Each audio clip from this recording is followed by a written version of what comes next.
Welcome back to the Vic Fix. Today we are sitting down with a man who has quietly, yet consistently, been one of the driving forces behind how Bangalore parties. He is the founder of Plugg Networks, a boutique nightlife and lifestyle consultancy that's been shaping the city's party culture since 2006. Over the years, he and his team have curated everything from legendary club residencies to international artist tours, fashion week after parties, brand activations, and even India's first international format equestrian event. His portfolio reads like a map of the city's nightlife evolution. The Submerged Sundays at Fuga with Nikhil Chinnappa, the Faiza maximum tours across 15 cities with VH1, the iconic Bangalore Fashion Week and Kingfisher Ultra Style Week after parties, and large format brand nights with Contru, Hennessy, and Radio Indigo. At the same time, Plugg's lifestyle projects have spanned fashion launches, fitness festivals, film premieres, and global brand experiences for names like Orion Mall, Godrej and Boyce, and Jean-Claude Biga in Paris. But beyond the big names and the glamorous nights, what makes him special is the way he's professionalized nightlife in Bangalore, treating it not just as an entertainment, but as a serious, creative, and sustainable industry. From artist management and brand strategy to immersive content and education, he's built a reputation for being both a visionary and a workhorse behind the scenes. Today, we'll trace his journey venue by venue, project by project, and talk about what it really takes to keep a city dancing for 20 years.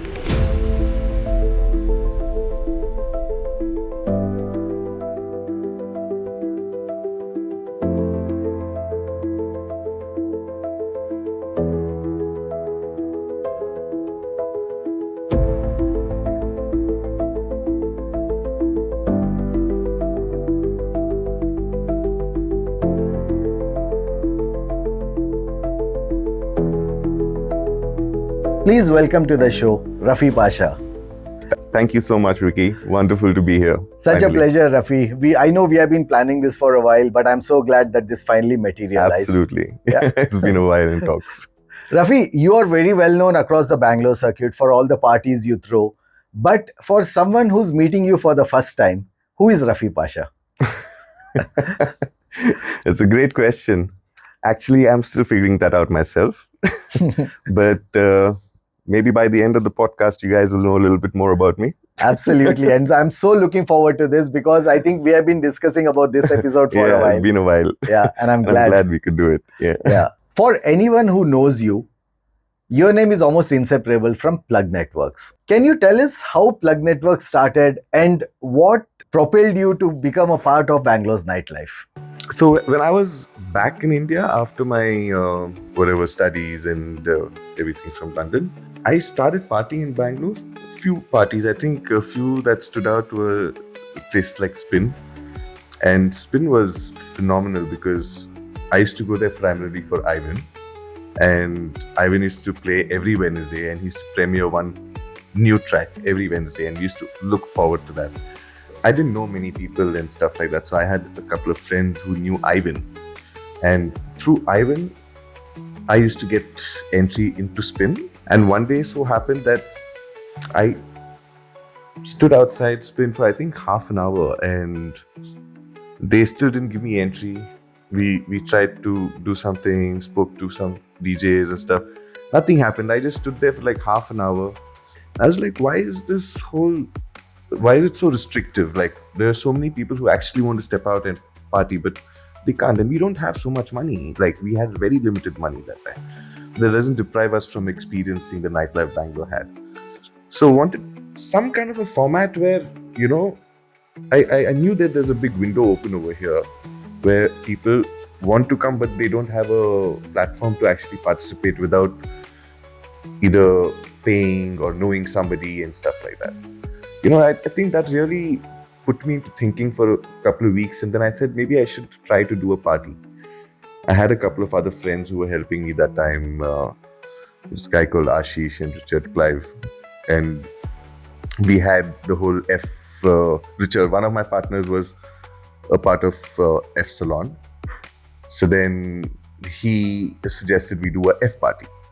So then we kind of got all the bites and stuff like that, and packages for the F models, F bartenders, and all that kind of stuff. But then those packages are also very expensive. So we kind of didn't have any other choice but curate our own experience. And that's when I think the first party got curated at Athena, because we said, okay, let's just do it on our own. But also I feel like the whole catalyst behind this was the fact that, you know, not everybody could enter parties and access parties, and there was a block over there.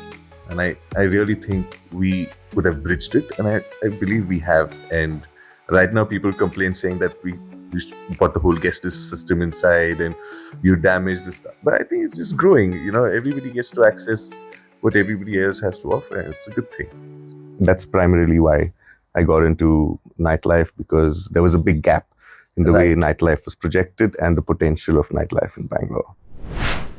Take us back to your first event, Rafi. How did that happen and what was the plan behind it? My first event was a mismatch night. It was a theme which we came up. I don't know who came up with the theme, but I know I took like at least 3 months to convince the venue to let me do that event in the first place. Wow, okay.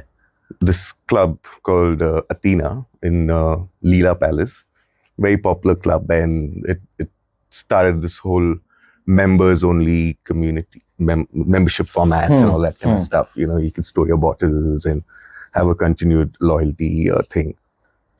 And they used to have enough people like within their audience, and everybody used to get charged like 1,000 cover or something like that, which can be redeemed inside.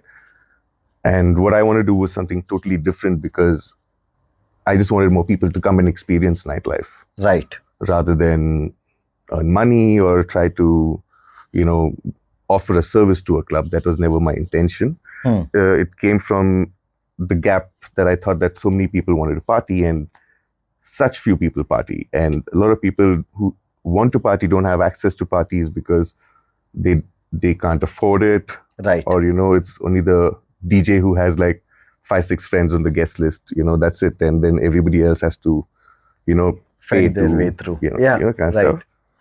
So I wanted to just basically invite everybody so that they can come and experience what a party is.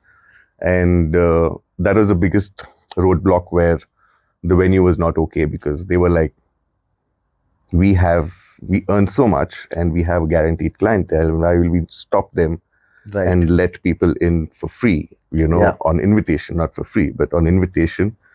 And it didn't make sense to them because of their premium mindset. But nevertheless, it happened. And we put together a fabulous event, and it turned out much better than we expected. We didn't have any expectations. And so Athena was my first event.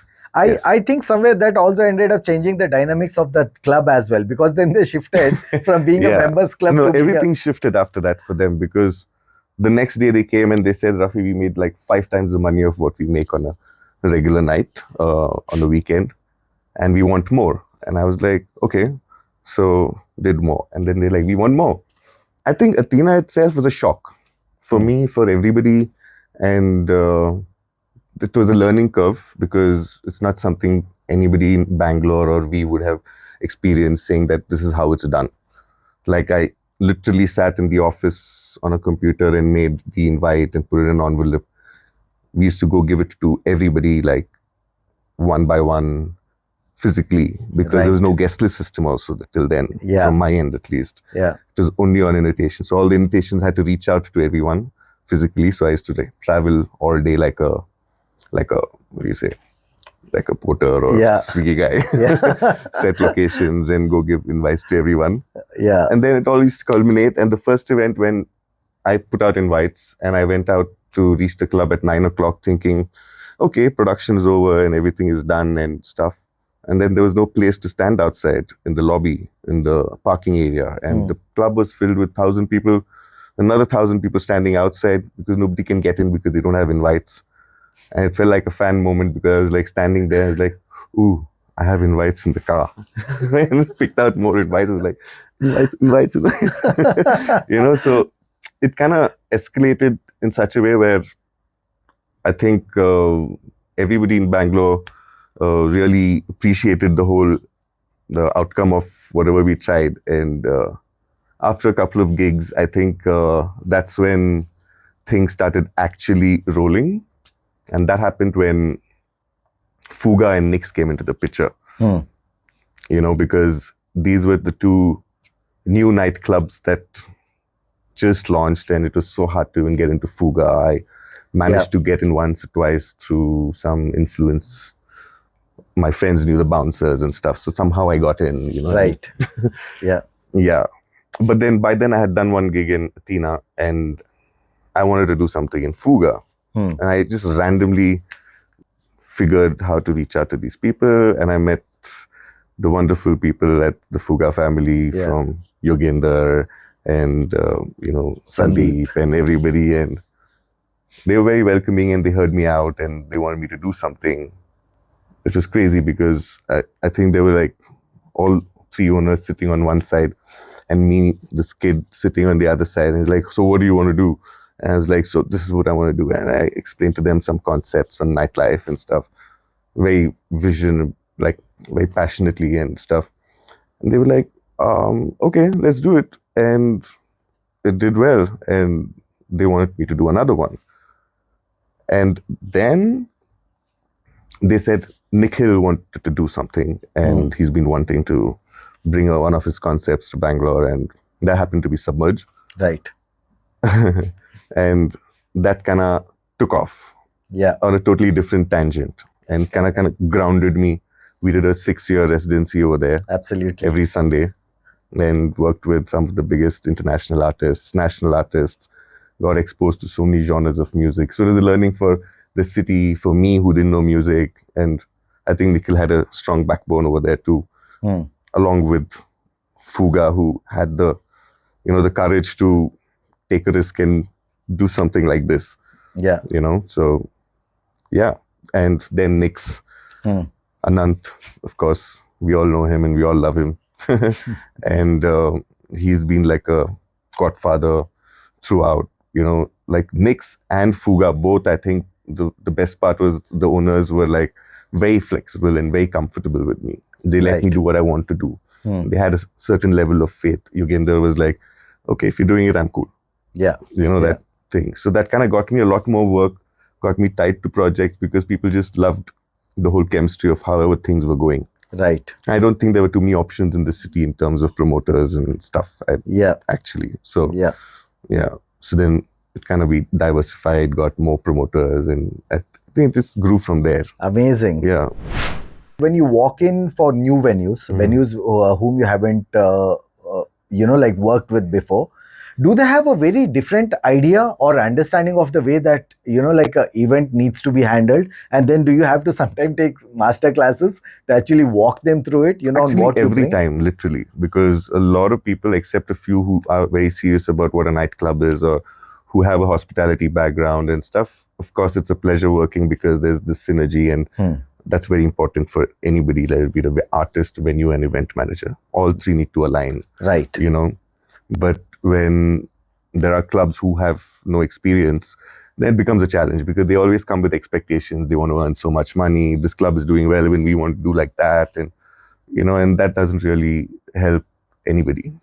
So, right. That way things are different now. Honestly speaking, the way I look at it is, I don't even call an event, because event makes it like a product that you have to sell. Rather, I love anchoring myself in creating experiences. They'll be big, small, whatever. But an experience is when people come together and experience something. And that's much stronger than an event, which is an element of this artist or this or that.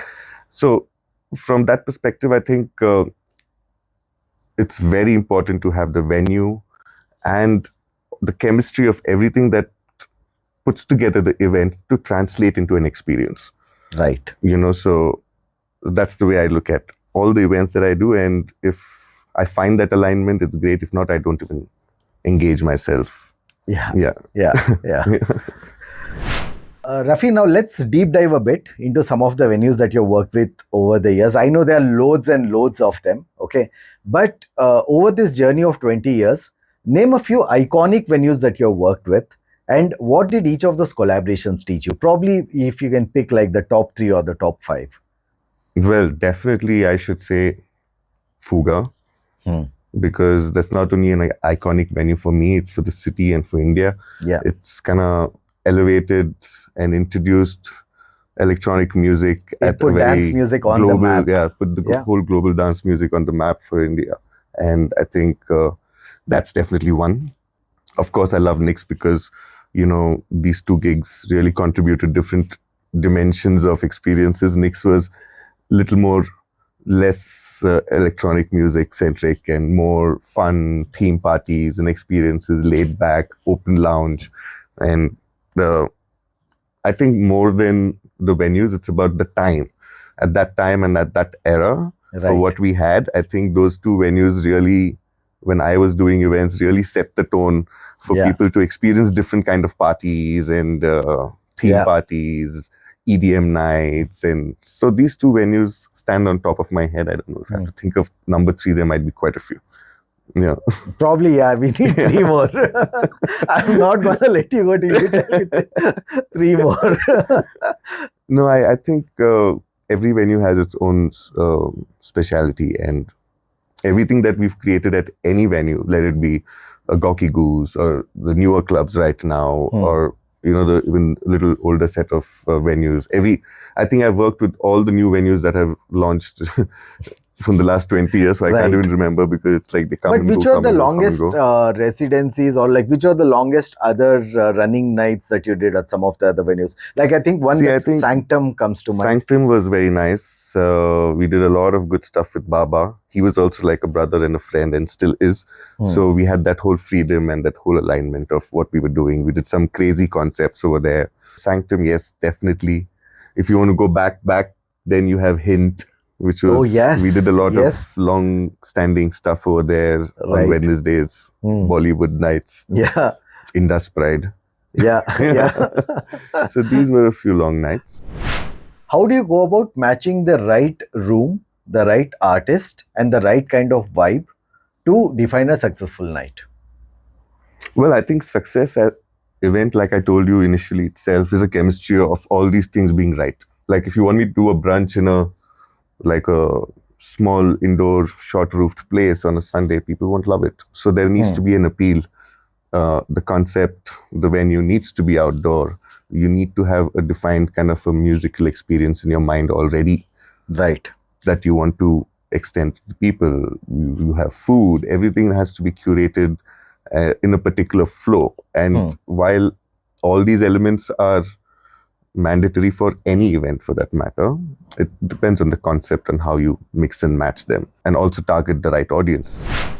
What are some of your key go-to things that you practice when you're trying to build a community? Because I know from day one, you have always been very community oriented when it comes to Plugg. When you have wanted to build a community of like-minded people that goes out and parties out, and at the end of the event, when they walk out, they are all more than friends. How easy is it to communicate and translate this into reality?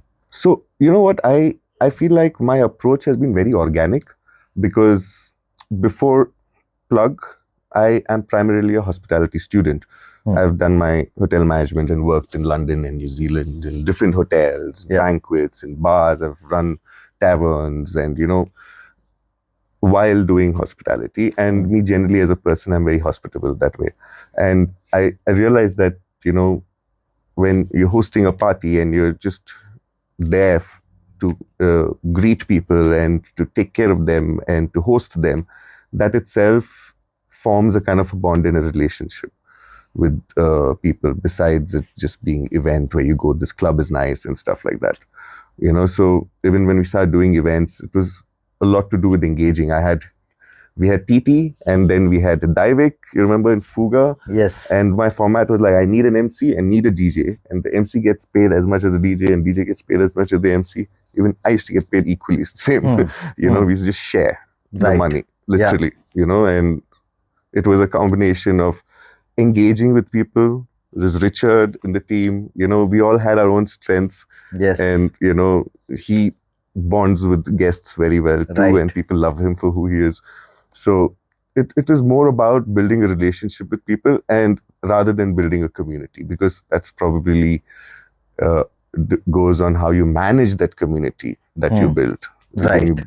create relationships, you have people who come back to you, Yeah. and then how you manage that and what you sustain in work wise to keep bringing them back what they like, finding out where your audience is, where your niche is. And that's a ongoing process, I think, which keeps evolving over the years. Over the years, you have done events across hotel bars, rooftops, nightclubs.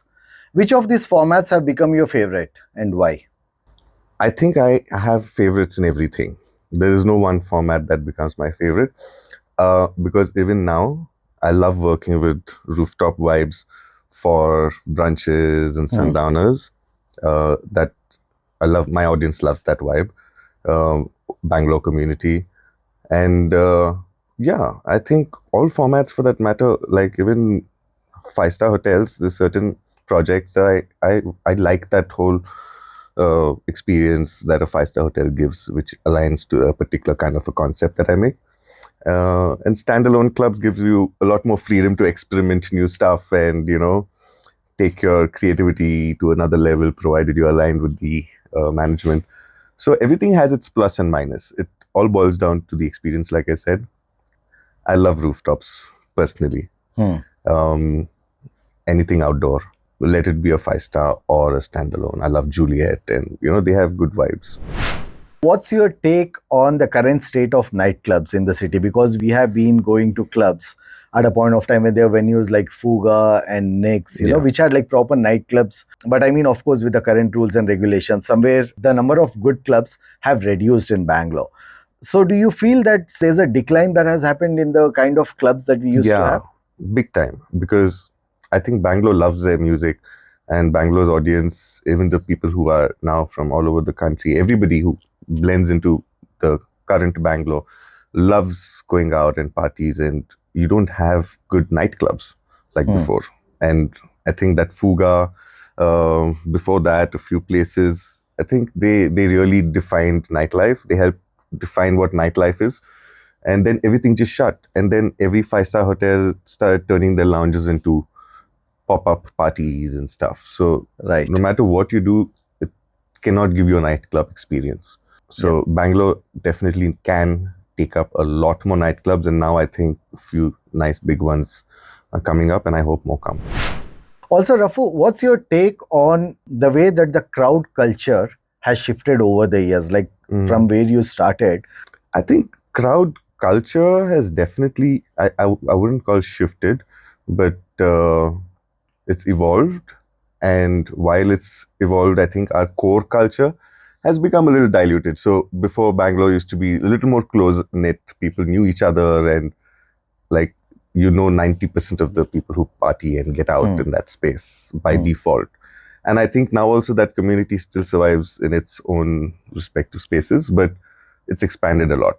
And for that, you can't really, it's become a full-fledged industry now. So the culture is diluted. It's more about making money and, bringing big artists and, keeping that chain of the industry going to accommodate event managers, artists, and all the people who are adding to the industry, So I think the culture is there, but culture needs to be also nurtured. So I think that nurturing bit has got a little diluted over the years. Yeah. But it's still very vibrant for the people around who know how to receive it. I think the culture is still there. Bangalore has that vibe.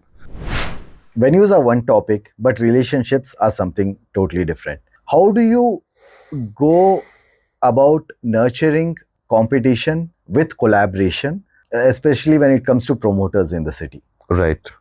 I think there's only one ground rule for me, because I've never looked at anything as competition unless it's healthy competition, competing with yourself. Okay, that makes sense. But I know competition is needed for people to grow and all that stuff, but I think the main magic lies in collaboration, and I've been a fan of collaborations. When you align with the right people and you can collaborate and do something, let it be one promoter, two promoters, or even artists, or even different clubs, people, that energy is totally different, and the outcome is 10x, I think Yeah. in terms of the potential of collaboration than competition.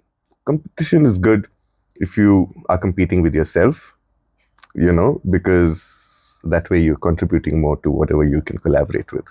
Yeah. That's just my opinion. I don't know about competition. Right. Okay. So then let's talk about collaboration. Who's one artist or one promoter or a couple of promoters that you actively collaborate with? And what has this shown you or what has it added to your learning repertoire? It's just a diversity of mindsets, and we all have a particular thought process which runs our back-end work and our front-end presentation. And there are so many different people I've worked with. I kind of base half of my projects as collaborative projects. So recently we just we do these things with Richard and Sue, which is like the OG nights, because we three are like very old promoters and we have a little connect with the certain community. So we, when we all come together, Richard I'm already used to working with because he was a part of my team before. But with Sue, it's been very nourishing. He's such a great gentleman. And when you open to it, I think you just get the best out of everyone. Like every project of mine is preferably a collaborative project. I just launched a Timeless Sundowner thing. It's collaborated with my friend Ujwal. Or if I'm doing a sunrise parties that I did, in Pondicherry, was collaborated by Karthik and another company. So half my projects are collaborated, and most of the people who are collaborated are friends, people who I align with, and not like a business transaction. Amazing. So I think, the collaborations are always number one. Specifically talking about this community, nothing tested it more than the pandemic. How did COVID impact Plugg? I'm not really sure if it impacted Plugg as such, because we were not very dependent on parties as a brand. But yes, it impacted the community who goes out. It impacted people personally, on a personal level. All the companies were kept aside. Yes, nobody made money because there's no business. So of course that impact was there. But it also gave a very challenging break for us to kind of realign with ourselves and see how we can kind of move forward and come back. It gave everybody an opportunity to come back. Mentally, emotionally, physically. When you have a positive outlook, you know that it's a phase, it will pass. And we tried to kind of put more energy into creativity, being who we are as creators, and do things that we love, and, connect with ourselves. And I have not sung songs in ages, and I started singing songs, like it just opened up people. So I'd rather talk about the positives of COVID, because we've heard enough about how much people have been challenged with the negatives. Okay, so let's talk about some of the concepts that you pivoted during this time period. How did these come to mind, and what was the thought process behind them? I think during COVID, we hardly did any events, but I think a lot of people started doing in-house engagements on social media and stuff. And you came up with one brilliant idea, which kept me engaged, I think, once a week at least. Of course. Every Wednesday we used to do it. This is something people haven't really experienced, sitting and connecting to each other, doing these radio shows online, compiled online DJ sets. I'm glad you came up with that concept, because I personally love Bollywood music, and I'm an advocate. I tell everybody, even though I do so many EDM events and this and that, I just love Bollywood music. And at that time, I know we share a similar 90s music interest, and I'm glad you came up with the whole thing of curating it and getting friends together and listening to it on whatever those channels were that time. Where did we do it? We did it on Mixcloud. Yes, that worked well for us. So I think it brought people together, even though we were all trapped at home. I think in our own ways, we were still bonded. No, it's also very amazing that we ended translating it to a event. Right. Exactly. And I think that whole thing translated into the whole indie pop nights that we started. And I think that's the beauty of it, when we create something, we're just extending that to the people, and it was well received, and I'm looking forward to the next one. Me too. It's rare that people get to listen to these songs. Right. It just wakes up the kid in you. I mean, over the years, we know that nightlife has always been your focus, but you've also expanded into artist management, specifically speaking about Faiza. Yeah. How did this collaboration happen? Well, it happened long, long ago. I think it's 13, 14 years now. And she played at Fuga once for one of the Submerge gigs. And I met her a couple of times. And I'm not an artist manager. And I still don't look at myself as one. Faiza is like family for me. And, we've been that ever since. But the way it started off is when initially I think we did a few gigs and she had her own management and all that stuff over the period of few years, changing.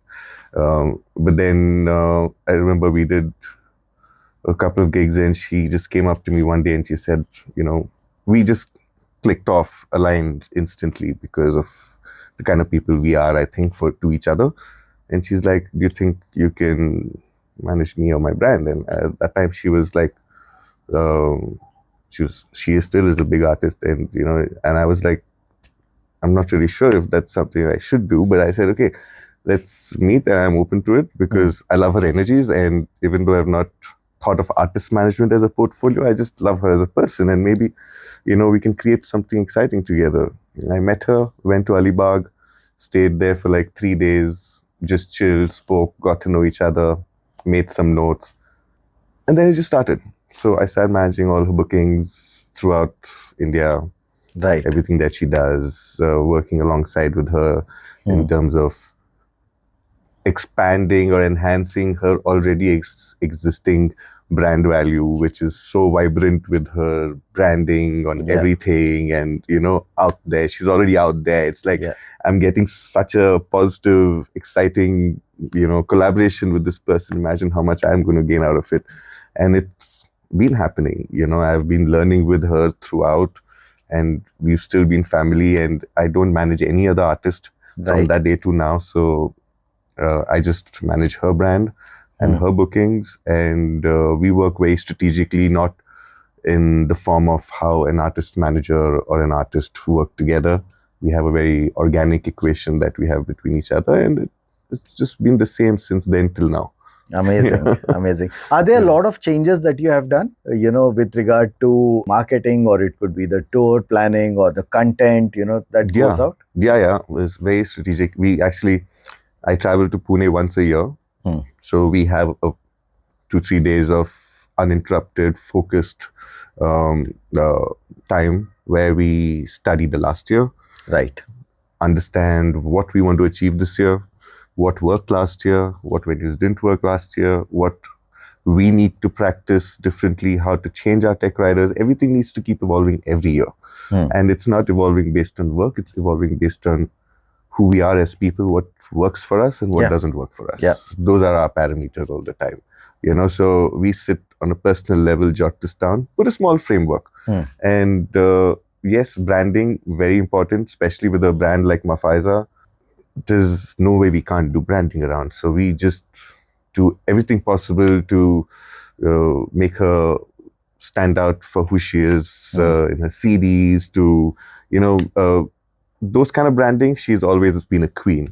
But I think, yes, when it comes to positioning her tours, we started the Maximum tour, which was like a 10 to 15 city tour. Right. And she's somebody who's been loved even in tier 2, tier 3, tier 4 cities, like everywhere. Everyone loves Faiza. So we started making this one big tour every year, so everybody get to experience her, and that's been amazing. And we've been doing it every year. It started as Maxim Tour, now we call it the Max Tour. And if I'm right, I think you have been doing these tier 2, tier 3 cities tours even before they were actually a thing. Like now, a lot of focus over the last 2 to 3 years has shifted a lot onto tier 2 and tier 3. But I think you have been doing it for 10 plus years, right? How have you also seen that part of it evolve or change? It has been very well. In fact, I love booking Faiza from what she says and from what I experience in tier 2 and tier 3 cities, because they're not like a full-fledged city. Now, I'm sure those cities also have become, over a period of time, got their own structure, like how Bangalore has evolved, every city's evolved. But like sending her to North or, Nepal or, even any nature-centric place, I think it's a different vibe, because the kind of events she goes there for are more free-spirited events, and people know their music. The culture is different. Hospitality is great. Right. So with those things as the base, I think they just need a little bit of strategic support with planning. Like, key cities don't have that level of connectedness to themselves and the music as much as those cities, you know.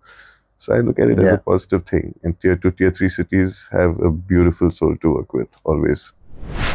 Now let's get into the promoters' economics and mechanisms, right? Okay. I don't know what that means. Let's talk money. Okay. On a good night in Bangalore, what are the 3 most important line items that can make or break a promoter's P&L? If you're asking what's the importance of money, I think, yes, money is important and you do need to earn a little revenue. But again, like you said, P&L and all that comes secondary, but event needs to be successful. And success is defined if the whole experience of whoever came there actually had a good time. Maybe, yes, you don't succeed monetary sometimes, you don't make the kind of money, but then you still earn something in exchange. So when you talk about how much a person makes or what makes a break in terms of, say, 3 things, I think you need definitely the right chemistry of the artist, music, and location, which is what creates the appeal for people to participate in the experience. So if any of these 3 things are not aligned, of course, also the host, but that's a very secondary thing. It's what you create, and those artists, music, and the venue management rather. And because the venue management is not aligned to the level of service or the level of hospitality or the level of efficiency, then it definitely affects revenues directly. You know, if the artist does not play music that is vibing with the people and he's sticking to a very restricted format, then people are going to leave or of course, go for a drink or something like that. Right. So everything really matters. If the location is not good, you don't have you inviting like people who are majority who drive and come for valets and stuff like that. You can't do it in a place which has no parking. So everything affects. So like I said, it's just putting the elements together. What are the 2 or 3 non-negotiables that matter the most to you when it especially comes to striking a deal with a venue for your event? Every event is different, and I know there are ticketed events, and I know there are events with limited entries, and I know there are events where you have to pay a certain amount to participate. I'm not talking about that. But if I talk about the majority of my regular club category events, then a few non-negotiables for me is, besides them agreeing to or aligning with the whole project, I think is taking care of my guests.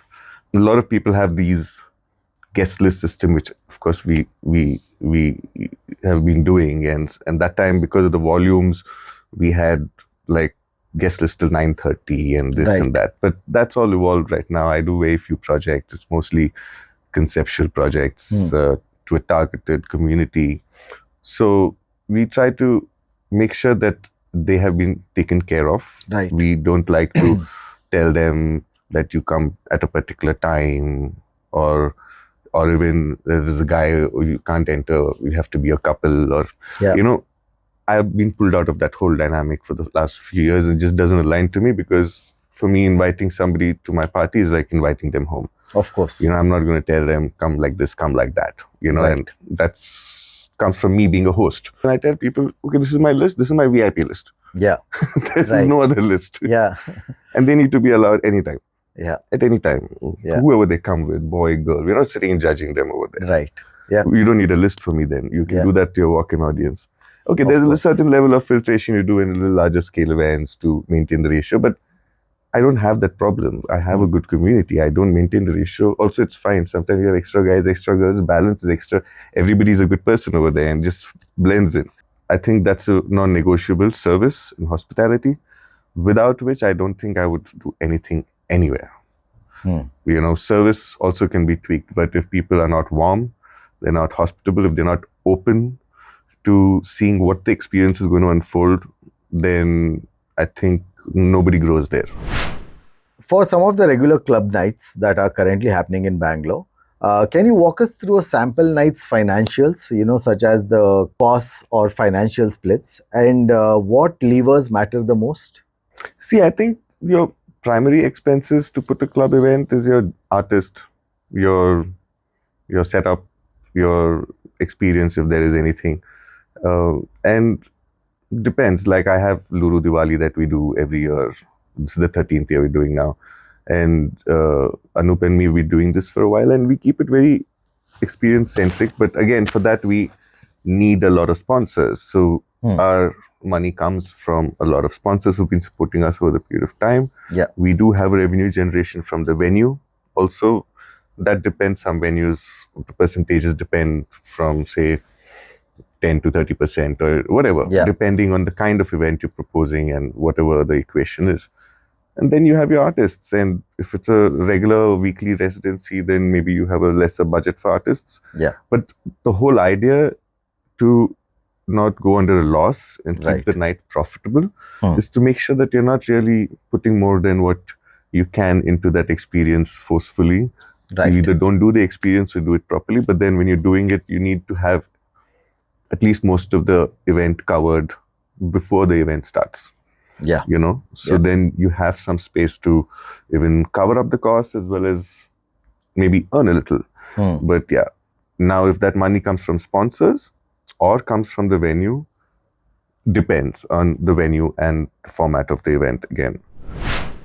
Sometimes you also have to take risks as well. How do you decide whether it's worth underwriting a night, even if it means losing money? Well, that's the easiest thing. Sorry. Yeah. Because I don't do too much of deciding actually. If things are falling in place, you know the energies of the venue and whatever you're trying to create, and if it's materializing. And like I said, if there is no alignment with people engaging to create something together, then I think there is a big gap because most of the venues look at you as somebody who's coming to do this or that, bring people, bring crowd, or whatever, or sell tickets. How many tickets will you sell? They're all anchored. Yeah. But if you want to create something, I think that people need to know what we're trying to create together, because you're not trying to create one-sidedly. So I think that's very important. The first thing I do is I tell people I need to come check out the place. Because it doesn't matter which artist you have or what deal you're giving me or anything like that. Let me come see the place first. Yeah. And then I see the place, then I can kind of align to seeing how that experience can fit in, how I can contribute to that, how the venue can contribute to what I'm bringing to the table. So it's like a chemistry. On the flip side, what's the worst loss that you've ever taken? And how did you bounce back from it emotionally as well as financially? I think I wouldn't kind of categorize anything as a loss.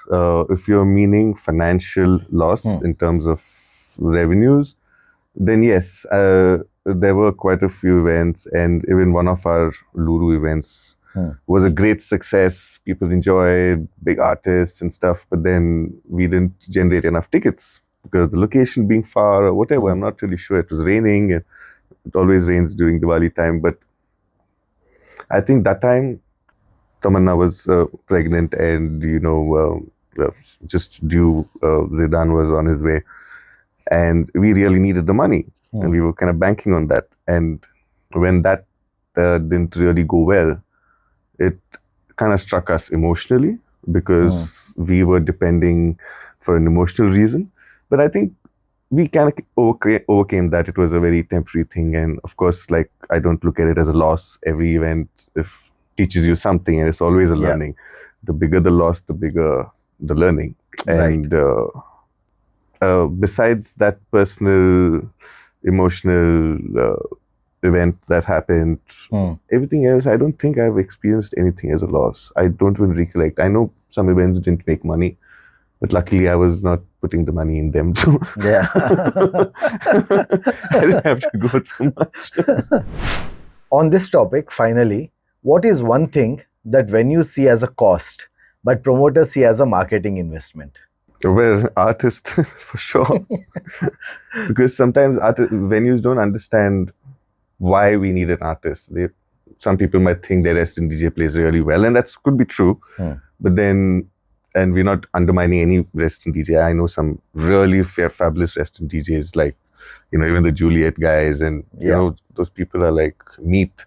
He's amazing, and he's got young energy. I love resident DJs, but then sometimes they don't understand why we need a certain artist to contribute to that experience. Right. And that again becomes a part of a misalignment. So yeah, artist, maybe sound. Yeah. Because every venue has their sound and they think it's good enough. Right. Yeah, always. Yeah. Then you go, yeah. You know what I mean? And you can't really tell them anything because they've invested so much and they've got this and that, and then you're like, okay. But then when we do special events, sound is non-negotiable. Right. Like most of our format events, we have our own sound that comes in, and we don't compromise on that. Again, we need to keep budgets for that as well. But sound, artist, yes, definitely. Over the last 20 years, what are the biggest regulatory shifts that you had to adapt to, especially in terms of promotion and nightlife? Back then, Bangalore went through some really illogical regulatory shifts, at least to our minds, because it didn't make sense. Like, no dancing rule. No dancing rule. People are not allowed to dance in the club, and I'm calling people for a party, and then you have to check on them and tell them, can you please sit down, don't dance, or tell the DJ, don't play dance music. Like, it's not possible to do anything like that. Right. Or then when suddenly they start shutting the parties at 11, even though everything that happened created something else, like when 11 o'clock deadline came, house parties started. Right. So everything, the energy keeps getting split. Yeah. But I think those challenges were the toughest because they kept happening over the years, one after the other. And that was a tough time. And because we had no choice but do the parties as well as make money, and we were all dependent on money that time. Yeah. Like, I needed my money. If I don't get my payments for the next 2 gigs, then I don't know how I'm going to plan ahead like that. So you were very dependent at that time.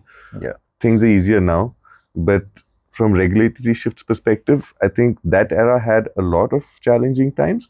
But after being challenged at that level, I think now whatever happens is just like, oh, okay. Okay, new management. Oh, okay, new government. Oh, okay, this thing or that. We'll get through it. Right. I think COVID's given a lot of people strength. Yeah. We'll get through it.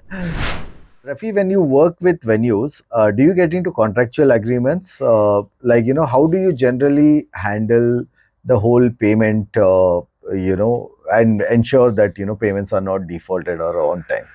I can speak personally. For me, any kind of contractual agreement is necessary only if it's required. If I'm doing something in a hotel or anything like that, I know it's safer to have contracts. But over the past years, I've not been a very contracted person. So I've just been more into I managed Faiza for her bookings for the last 12, 13 years, and I have no contract with her. No written agreement of any sort of this is our association or anything like that. Right. So I'm not a very contract person. If you don't believe me, then why are you in front of me? Or if I don't believe you, then. But then, of course, you have to do events in 5-star hotels. You have to do vendor registrations. You have to have contracts, and that's just a part of the events. But generally, personally, I'm not. If I'm doing something with you, imagine me telling you, let's sign a contract. Yeah. Yeah. No, but with venues, do you insist on it? Especially? Yeah, I do. Yeah. I do. Right. I send a MOU or if necessary, even do a contract. Right. Because when you're doing long-term projects, yes, it's always good to have a base foundation. So, yeah. And every standalone event needs an MOU, needs an agreement, needs a contract. So that is a part of the event. Is this something that you have adopted as a practice from day one, or is it something that you have learned over time? Have there been any incidents in the past wherein you have had to go back and chase payments, or Always. Get caught in that loop? Yeah. We've chased payments for years. We've lost payments. Some people have not paid us also. And I think everybody experiences a percentage of that in every business. Right. Yeah. So, and this being nightlife industry, of course, maybe the ratio is a little more in terms of payments not coming on time and stuff. But again, when you look at it from a broader perspective, everybody's trying to rotate, Right. payments. People are rotating funds for doing other events or opening other venues. And if we are working in this industry, we need to learn how to live through it. Yeah. But would be you open say to something facing things that like this percentage has come down over the last few years? I wouldn't know, because for you, my projects especially. are very little right now. Right. So I don't face those kind of challenges. Super. All my Okay. clients are great. Everybody pay on time. And if some delays happen from their end, I'm not going to attack them, because in the end of the day, if it's not meant to come for me, it won't come for me. And anyways.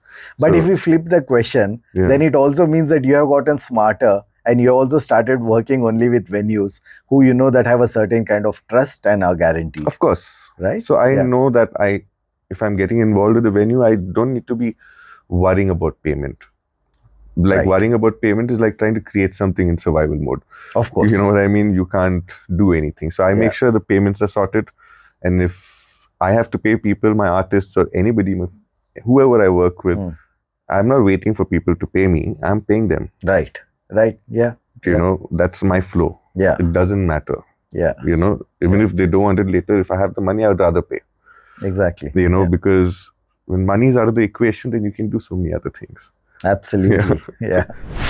If you could push through one single policy change tomorrow that would level up Bangalore's nightlife, Wow. what would it be?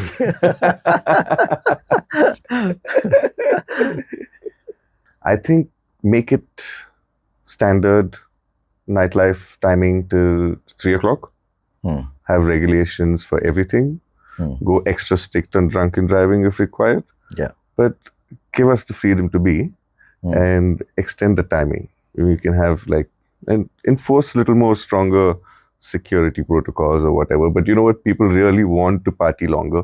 And that doesn't mean that they will party from 11.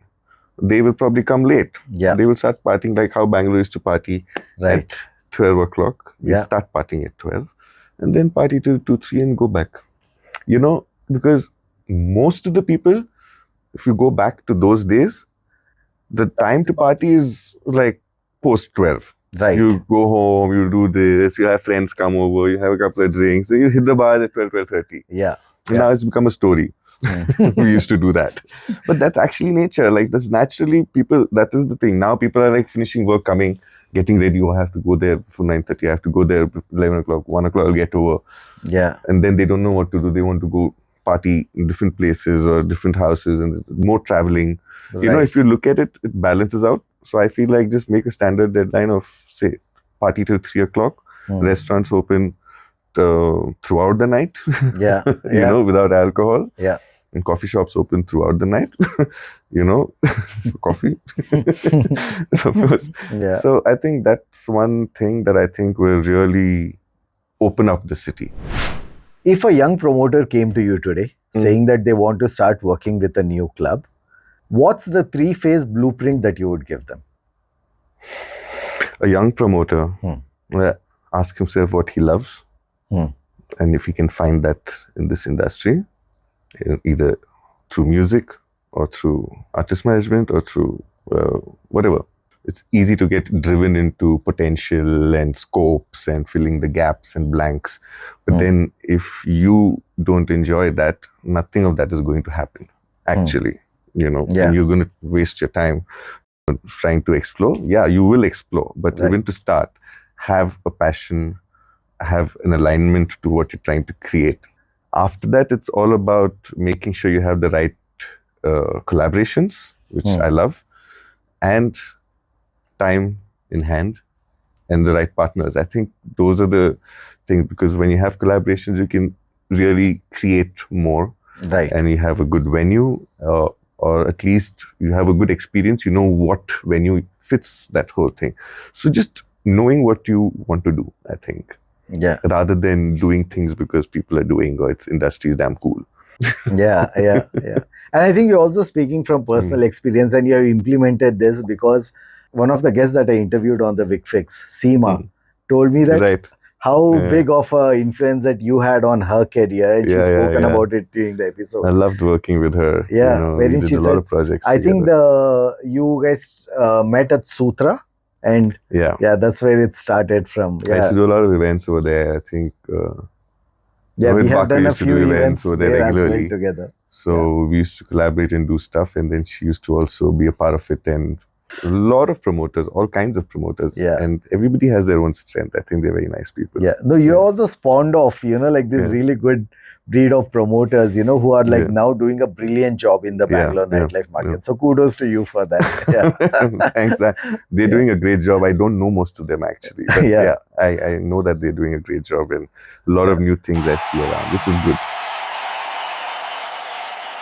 Rafi, along this entire journey, who's one person? It could be like a door manager, it could be an artist, it could be another promoter who's taught you a lot. I think I have no other name except Faiza, because she's also somebody who I've worked with on a professional level. And I wouldn't say she's taught me a lot.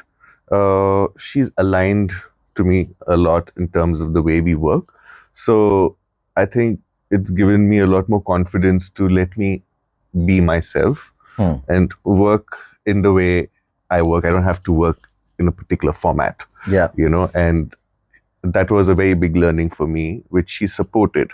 I can proudly say I don't have a contract with her now.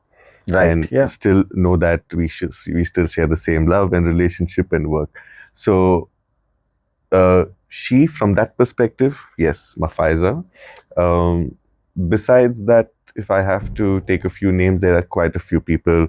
There's Anant, there's Yugender, there's Ivan, who's taught me how to be consistent and always evolving and always, in the system, growing with us. And a lot of people mix and match, I think, of club owners, a lot of other promoters who I've worked with, their views. Richard, I've learned so much from him. He doesn't agree, but then I have learned so much from him, because when we started doing parties and stuff, we're all learning from each other. Right. You know what I mean? Yeah. And so I think the people who we interacted the most with is what we learned the most with. Correct. So that has been my core team, or Faiza, or people who have actually worked along, everybody.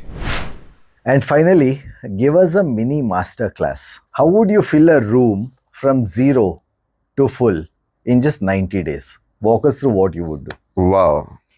There's so much you can do, and you don't need 90 days for that.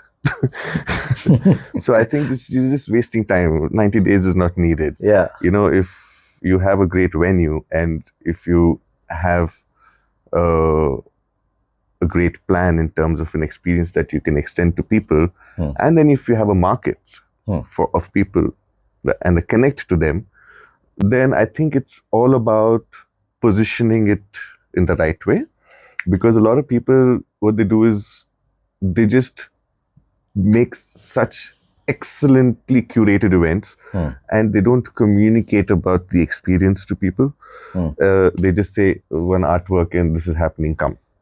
Right. So you're not really telling them what's happening. And that is very important, I feel. Portraying the experience online to the community, making sure you make them a part of the experience without even coming to the club. Right. Integrating the elements of what you're creating, either through stories and the whole appeal of the event and stuff. And I think not making things very silly. Because anytime you try to make things silly, people don't want to come. Of course. If you want to pack the place up in 90 days, then you should make sure that you understand the audience first for the first 1 month, 30 days. And then create something that they like in the second month to ground it. And then scale that experience in the third month. So you don't have to worry for the next 3 months. And have a loyalty program to retain them.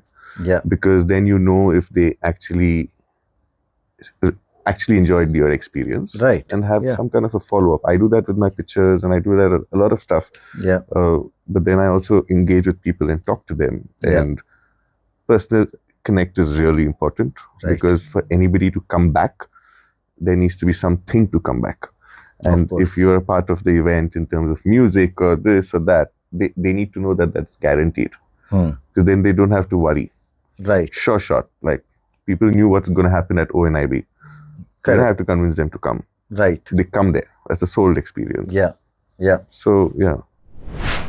Also, staying on the same topic, see, I know that you have curated some brilliant themes that Bangalore has seen. You know, one that personally comes to mind is the Seven Sins concept, right?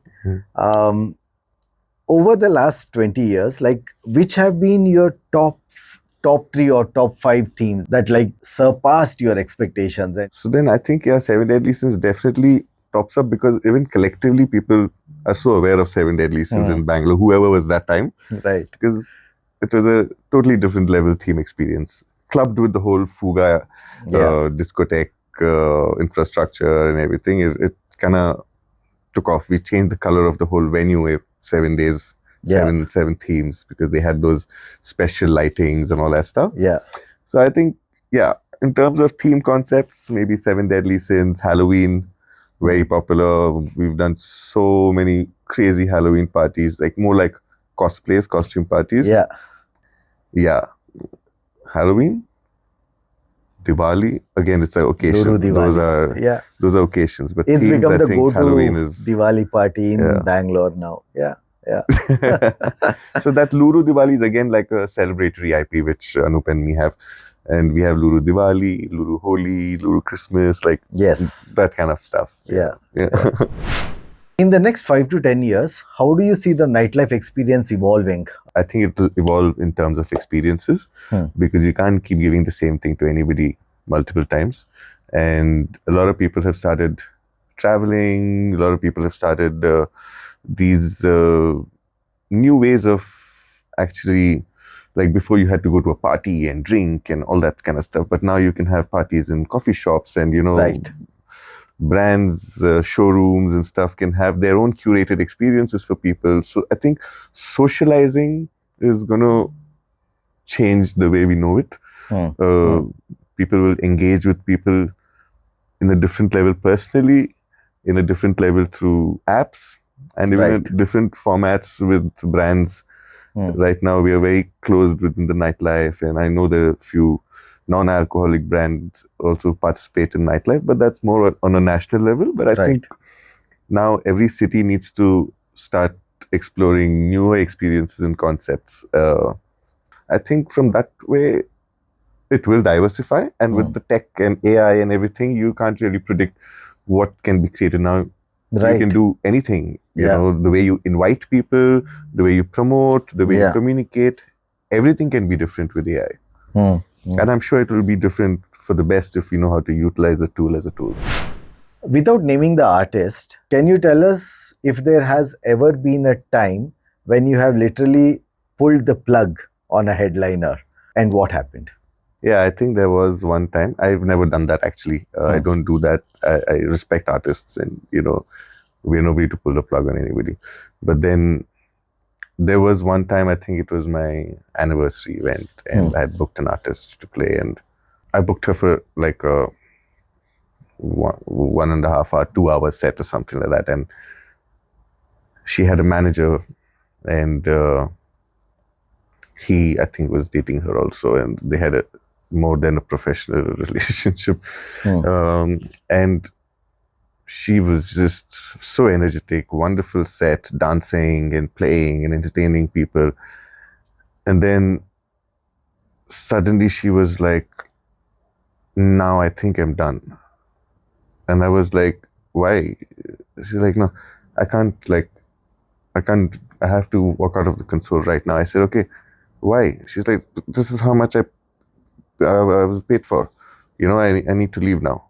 I was like, okay, so let me get another artist. No, I need to leave now. And I was like, it was my anniversary event, and you know, I was like, you just don't do that. So I don't really pull the plug on the artist. But when such a situation happened, I was more like, you know what, I don't want this. Leave respectfully. I got TT and had enough friends in the party to come and take over. I didn't need an Right. artist actually. Right. But you know, Yeah. so Yeah. we have like a big family of people over here who are artists. But I think when artists perform, they should be a part of the event Yeah. rather than a separate or an element that's adding to it. Right. And I know that you have your boundaries of 2 hour set is 2 hour set, but you can't, you need to embody a little more, chemistry with understanding. And I think what got me a little thing is that she said, I'm tired. She said, I'm tired of DJing because she was probably dancing a lot. So then I would prefer her DJing than dancing. I appreciate her. But then, yeah, it was not something that came across very well for me when I was like in the middle of my event. I was like, what? Yeah. But otherwise, I've never pulled a plug on a DJ. And I don't think I will ever also, unless the artist is misbehaving or saying something, inappropriate. Yeah. Then, yeah. Venue owners often claim promoters don't add value, while promoters argue that owners don't understand culture. What do you think is really happening?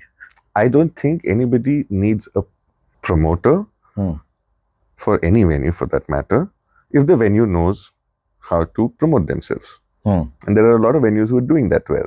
They're not dependent on promoters. And every time people used to ask me to do events, and I used to not be able to do so many events. There was a time I used to do 5 events a week. I couldn't do any events. I'm like, why do you need promotions? I'll tell you what to do. Just do it. Unless you're too consumed in yourself and you don't have a good staff to handle it and you don't have a digital team and this and that, what are we doing different? Right. But sometimes you need a promoter to contribute. But the first option, I don't think we need promoters. If the venue does not. Nightlife, nightclubs, yes. Because people are connected with people and communities. So you need the right promoters to get the right channels and stuff. But for base level operations to run your club or your stuff, you need your in-house audience. For that, I think every venue needs to buck up their own skills. Right. And if they do that, they don't need a promoter. They can be right by saying that we don't need promoter. Yeah. But if they don't know what to do, then they need to know how to honor and choose the right promoter and give him the freedom to do whatever he's doing and also work with them together. I think that's the difference. Rafi, of all the concepts that you have executed over the years, one of my favorite was Final Wave. Wow. Okay. Yeah. Can you tell us how did this happen and what ideas went behind the making of it? I think Final Wave was very exciting because firstly, it was a getaway. The concept itself is exciting. And Goa at that time had like a season closing, and now it's like round the clock season. But that time you had a season opening time, and then you had a season closing time. Season closing is around May, and then it closes, and then October it opens again. So Indie Vibe, Priyam, he had the whole Final Wave concept of having these boutique parties by the beach and different venues, different days, 2-3 days. And we collaborated with them to create the travel experience. So we used to book an entire, like a Volvo, rent out a full resort, and the entire place used to belong to us, like literally, like big resort, like say 50 people or something like that in a bus. Plus we had a lot more people come on their own and stay with us, party with us, have parties, and then after parties. That was one of the most funnest experiences I've had, community-wise, fun-wise, and a lot of bonding, like you said. It helps people. We all used to just go. A lot of people go as strangers, different bookings, but every time we come back as a family. Yeah, of course. And then we're always waiting for the next one. When is it happening? Because it's priceless. Yeah. The amount of fun and the experiences and the incidents that have happened, people broken tooth, and Tell us about that broken tooth experience, because I remember it. I was there on the other side. It was not my broken tooth. It was a friend of mine. I know. I was on the other side of the pool when this happened. I think he was trying to chuck a ball or something like that, and the pool water was around. No. I'll tell you exactly what happened. He was trying to jump inside the pool, Huh. and he slipped and he fell on the edge of the pool. So his mouth hit the edge of the pool and he had a chipped tooth. Yeah. We know who we're talking about. Neeraj. No, that is Neeraj. Yeah. Okay, then this is another guy, Jay. You know Jay Sandy? Oh, yeah. Jay. Right. So he was trying to throw a ball to somebody. Somebody threw a ball. He was trying to throw a ball. He just slipped and broke his tooth. Like literally came out. So basically, we've broken more than one tooth. Yeah. At the final wave. Yeah. But are you planning on bringing these experiences back? Yes, definitely. You know, travel is very close to my heart always, and it's just finding that time and bandwidth to, you know, do something exciting. And I've been really looking forward to doing something like this. In fact, we have something coming up soon, and I'm sure you guys will look forward to that. Amazing. Also, over the years, you have thrown some legendary anniversary parties. Okay. But honestly, I think nothing beats the first year anniversary party that you did. Mix. Yeah. Yeah. Walk us through that experience. I think it was an experience because Nix was a happening club that time. Of course, till it was there, it was doing very well. And this was the Plugg's first anniversary. I think you had just come back from Glasgow that time. Right. Yeah. TT was playing, Ivan was playing, and we had a console inside. That place got so filled up for that time and that era. I think we had reporters who couldn't enter the club. They all standing on Residency Road, literally. People standing on Residency Road. Nobody had access to anybody, but everybody inside was having a good time, you know. And I think we clubbed it with the launch of bingo chips or something. They funded us some money to do this, and it was one insane night. I remember even Anant.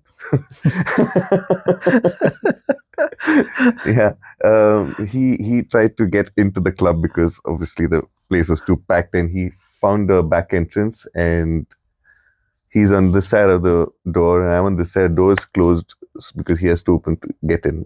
And we should generally use this entrance when it gets too packed. Right. It's open two entrances. We had a steps kind of a thing.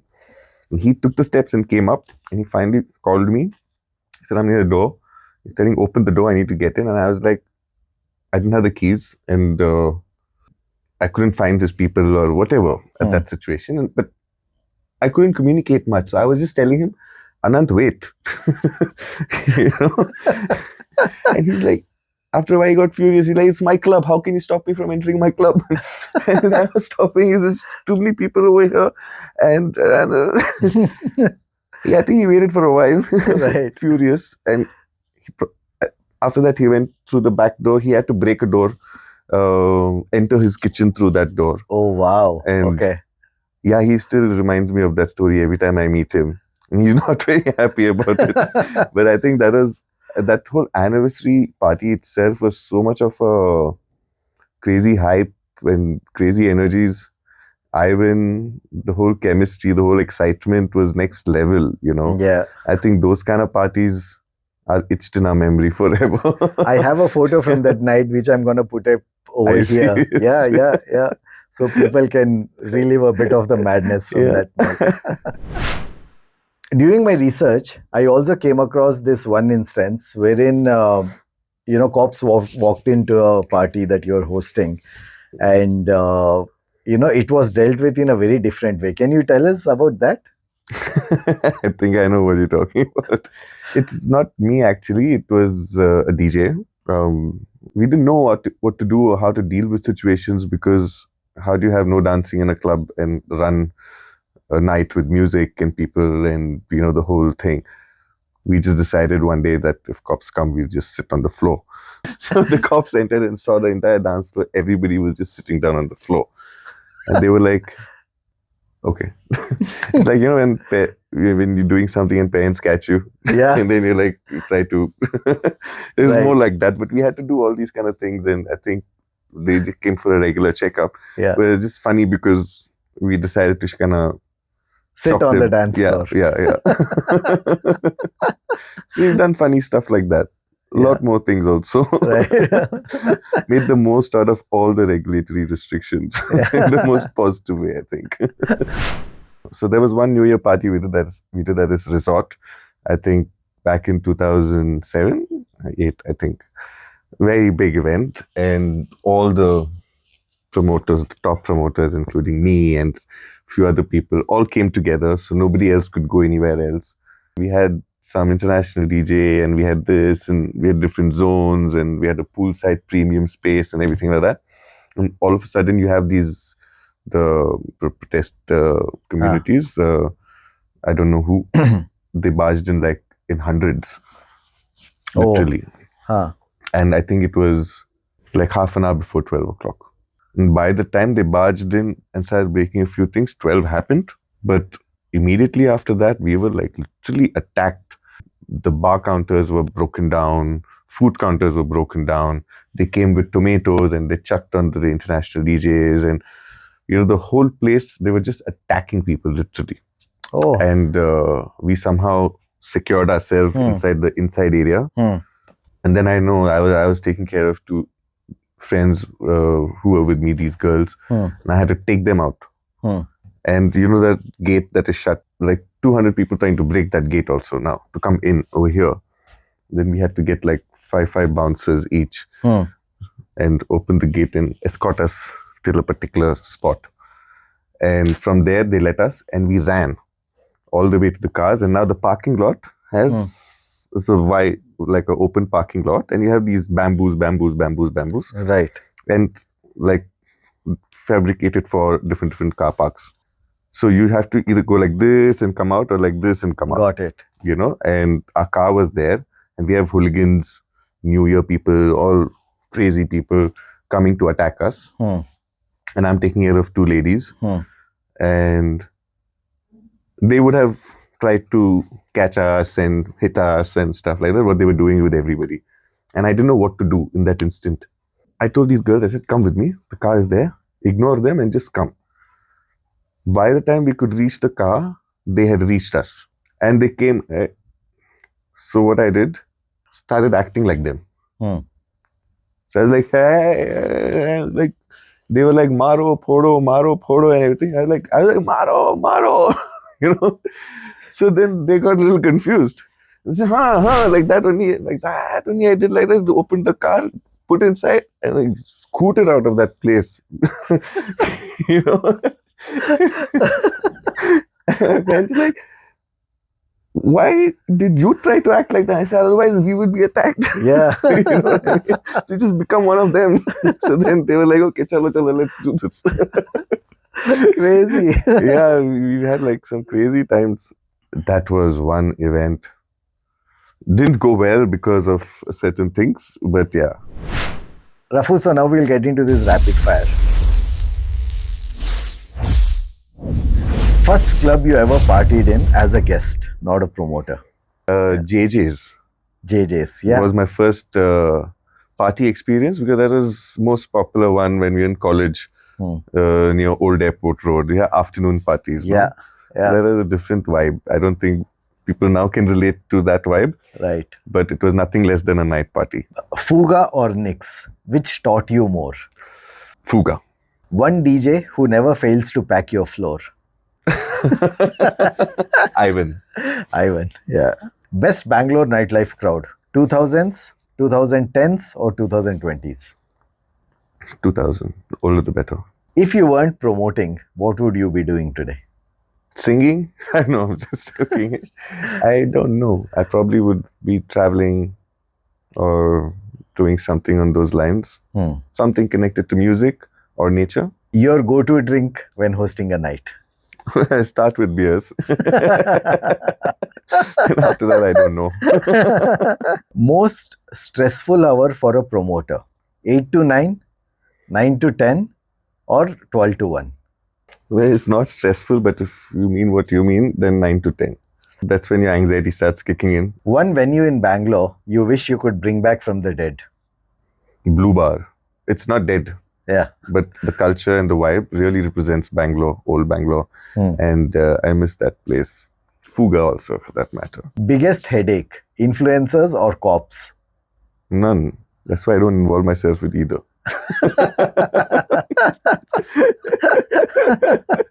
Yeah. I can't do cop talks and stuff like that. Yeah. I'll just become their friend. Yeah. Then I don't know what to do then. Just too stressful for me. For me, when I'm partying, I just want to party, be present with them, enjoy, not handle these things, even though that's part of what I'm supposed to do, but I don't choose to deal with cops in a party or after when I'm driving. What do you think is one most underrated nightlife spot in Bangalore right now? Sky. It's got a good potential because it's centrally located and it's on the rooftop of UB City. So it's got a lot of value attached to it. If we can channel and kind of strategically bring that place back to life the way it used to be before. One night you wish you could relive exactly as it was. The Plugg first anniversary, I think nothing beats that. What's the biggest amount of money that you have lost on a single night? On one single event? Yeah. On my personal event? Yeah. Maybe a few lakhs, 4 or 5 lakhs. Have you ever walked out on a deal with a venue owner, and why? Well, if you're trying to create an experience, if the views don't align, then of course I won't do the gig. But when you say walked out, you mean like of a deal? Committed and then going off. Like that. No. No. What's the dirtiest trick you have seen another promoter use to pull a night or to pull a crowd? Do an after party of your party. Okay. I mean, I think it's not I don't call it a dirty trick or anything like that, but generally what promoters do is that's part of the culture actually. Like even Goa, when there's one big festival, everybody wants to do a festival around that time. So there are a lot of unofficial after parties floating around. And stuff like that, and sometimes people know that, okay, people are going there, so we'll do a party over there, this will get over this time. But I don't find that dirty anyways. It's just calculative. Yeah. If they speak to us and do it together, we could do something better also. Right. Yeah. But a lot of people don't do that and they try to manipulate. Rafi, thank you. It's been an extremely insightful and a brilliant conversation, and you have really helped me at least understand a lot of the dynamics that goes behind how a seasoned promoter like yourself plans and executes events. And I kind of knew bits and pieces, but I was able to pick your brain today on some of these topics and able to understand them in the finer detail. And I walk away from this conversation knowing a bit more of you. And like we have been, in touch and we have known each other for so many years. And I'm really, really happy that, you came on the Vic Fix and, like from day one, that, I wanted you to get on the podcast. And I'm so happy that you're here. So me thank too. you. I'm so glad we finally done it. And we could do this in such a fun way. Thank you, Vicky. Absolutely. Thank you. Thank you.